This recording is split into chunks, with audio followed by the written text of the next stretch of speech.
এরপরে যেটা বলা হচ্ছে যে সেই পরিযায়ী শ্রমিক সে যখন সবকিছু দেখাচ্ছে, যে আধার কার্ড, রেশন কার্ড, তারা পকেটে করে এগুলো নিয়ে ঘুরে বেড়ায়, যে কোনো সময় কেউ চাইতে পারে, সে যখন সবকিছু দেখাচ্ছে, তারপরেও এমএইচ এর একটা নোটিফিকেশন এসছে ভেরিফিকেশনের জন্য 30 দিন, একদিন দুদিন না, 30 দিন তাকে ডিটেন করে রাখা হবে।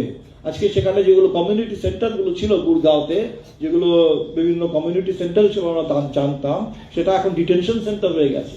30 দিন তাকে ডিটেন করে বলা হচ্ছে ওই তোমার আধার কার্ড তুমি রাখো, ঠিক আছে আমি দেখেছি, তুমি যেখানকার মানুষ বলছো সেখানকার পুলিশের কাছ থেকে খবরটা নেব।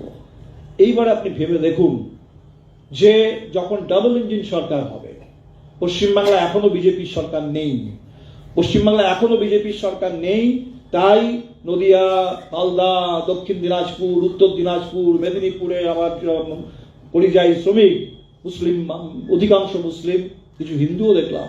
ফলে আমি দেখলাম যে সেখানে এই থানাগুলো থেকে 2 দিন পরে 4 দিন পরে তারা একটা করে ভেরিফিকেশন করে পাঠিয়েছে, হ্যাঁ অমুক মানুষটি আমার এলাকার মানুষ। কিন্তু যেদিন পশ্চিমবাংলাতেও বিজেপি চলে আসবে, ডাবল ইঞ্জিন হবে, ওই হরিয়ানাতেও বিজেপি, পশ্চিমবাংলাও বিজেপি, সেদিন সেই জাতা কলে তো সেই পরিযায়ী শ্রমিককে সবার আগে মারা যাবে। কোনো সরকার কোনো থানা বলে দেবে যে লোকটা আমার?